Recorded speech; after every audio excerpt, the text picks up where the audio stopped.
Hej och välkomna till Teknikveckan, Peter Esse här. Och nu ska vi igen göra om någonting ganska så ruskigt. Nämligen det här garaget och vad det är som är så hemskt med det kommer ni få se alldeles strax när vi öppnar det. Till ett mysigt kontor. Och den här videon är i samarbete med Philips skärmar och ni kommer förstå varför lite längre in i videon. Så ser man ju lite lätt vad jag menar. Nästan allt det här ska tömmas. Cyklarna ska ut, hyllorna ska bort. Och längst in där så ska vi då ha skrivbord och annat. Jag började med att övertala grannarna att vi skulle köra en stor loppis så att vi blir av med grejerna först. Lite blocket på det så folk kan fynda. Lite återbruk. Rätt mycket till återvinning. Ner med de gamla hyllorna. Upp med de nya. Dammsuga både tak, väggar och golv. Rengöra. Åh herregud vad mycket rengöra. Både inne och ute. Gud vad äckligt. Spackel. Vad hade mänskligheten varit utan spackel? Måla både väggar och tak. Och lite trädetaljer. Så någonting. Vad väldans vitt det blev. För nog gå och byta om innan vi börjar med IT:n här på vårt kontor. Och det som är absolut viktigast efter kaffet på ett kontor, det är ju skrivbordet. Och sen så behövs det ju en dator också förstås. Är inte det lite tum för så här mycket jobb? Nej, jag vet. Nej. Den här jätten är alltså en skärm. En gigantisk skärm. Spännande. Riktigt spännande. Och det ska ju sägas här nu att det är den här skärmen, att prata om den här skärmen som Philips skärmar sponsrar den här videon med. Så det är ingen recension. Men nej, alltså nej. Det är ju jättespännande. Vad kan man göra med den här gigantiska... Ja, det återstår att se.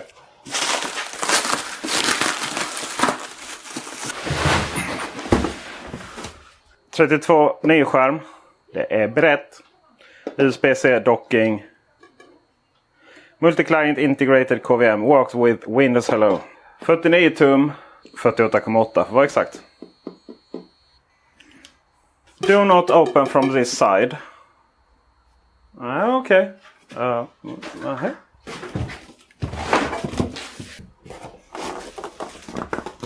En HDMI-kabel. En DisplayPort-kabel. USB 3-kabel. Ström. USB-A till USB-C. USB-C till USB-C.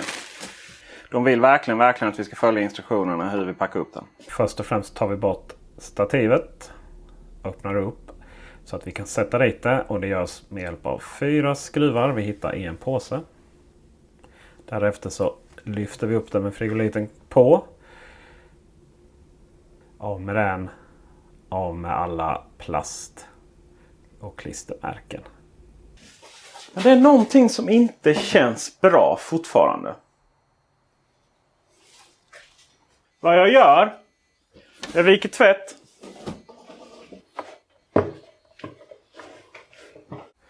Och då var allting på plats.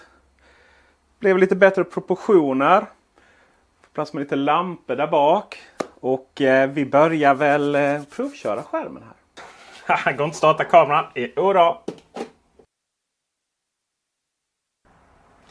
Och så var vi inne. Behöver vi inte kameran längre till Skype eller liknande så är det bara att putta ner den igen. Väl igång så finns det lite olika sätt att utnyttja den här skärmen på. Till exempel helskärm på vår egen sajt. Det blir inte jätteeffektivt. Men att låta den vila här borta i hörnet är väl strålande. Spotify har vi här till höger. Och sen så lite Lightroom på det, va? Det här är då ett program som tar vara på hela så att vi kan få fram väldigt mycket foton här nere. Och samtidigt som vi får upp en stor bild här då. Men generellt sett så har jag märkt att det är trevligast att helt enkelt nyttja de här då, vad som blir 2 27-tumsskärmar. Genom knapparna här nere så kan vi byta till exempel USB-C-porten och se vad vi har kopplat in här. Och då kommer vi in i MacOS istället. Och musen och tangentbordet fungerar utan problem. För det finns nämligen en KVM-switch som här då är inställd på auto. Men vi kan tvinga den att använda endast det som är anslutet på USB-C eller det som är anslutet via vanliga USB 3-utgången.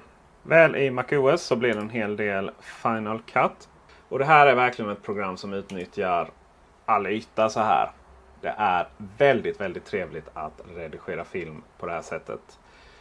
Både hela tidslinjen ser vi ser upp i nästan 50% här på 4K-film. Och allt material har vi här på sidan. Jag ska dock säga så att jag gillar att köra i det här formatet. Så vi sätter i fönster igen. Vi drar ut den till höger. Och sen så har vi då webbläsaren här på sidan. Eller för den delen så kan det vara mailklienten. Eller till och med om vi minskar den lite så har vi möjlighet att köra både en Final Cut som är större än vad vi skulle få på en 27-tums skärm. Teknikveckan och egen sajt i fullversion och kunna läsa mejlen här utan större bekymmer. Och där tar inställningen inte slut. Som jag visade så är det inga större bekymmer att hoppa över mellan Windows och Mac här. Eller om vi har 2 Windows-datorer eller 2 Macar. Men vi kan också välja att trycka igång menyn här. Och genast får vi då Mac på högersidan och Windows på vänstersidan. Och då kan vi till exempel köra Final Cut här på fullskärm. Samtidigt som vi då går in i Windows här och har mailen här på vänstersidan. Att gå emellan de här fönstren så kan vi då antingen om vi har mus och tangentbord välja via KVM-switchen vilken som gäller. Eller som i det här fallet så använder vi Logitechs Flow så att vi flyttar bara musen som ni såg mellan de olika systemen. Och det finns ett par saker att tänka på när det kommer till anslutning och så vidare. Det finns en USB-C-port. Det finns en DisplayPort och det finns 2 HDMI-ingångar. Så att rent teoretiskt sett kan vi få in 4 enheter här. Vi kan för exempel ha en bärbar, en stationär, en PlayStation, en Xbox och sen byta däremellan. Upplösningen på höjden är alltid 1440. När vi kör dem så här så är bredden då 2560 på respektive och 5120 om vi tar hela bredden så här. När det kommer till MacOS så är det alltid lite speciellt och så även i detta fallet. Det finns lite viktiga detaljer som du som Mac-användare måste läsa innan du införskaffar en sån här skärm i beskrivningen till den här videon. De kan komma att uppdateras så därför jag lägger det som en text istället. Arbete är ju inte allt. Och om vi ställer tillbaka den här då till Windows och drar igång ett spel så upptäcker vi en ganska så, kanske jag skulle säga oväntad bieffekt, men det är rätt så trevligt att använda den här skärmen till att spela med då och då.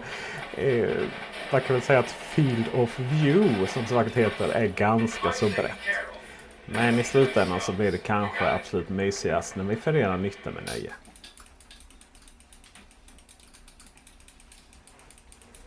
Och med det så tackar jag för mig. Hoppas du tyckte det här var intressant. Den här omdaningen av garaget.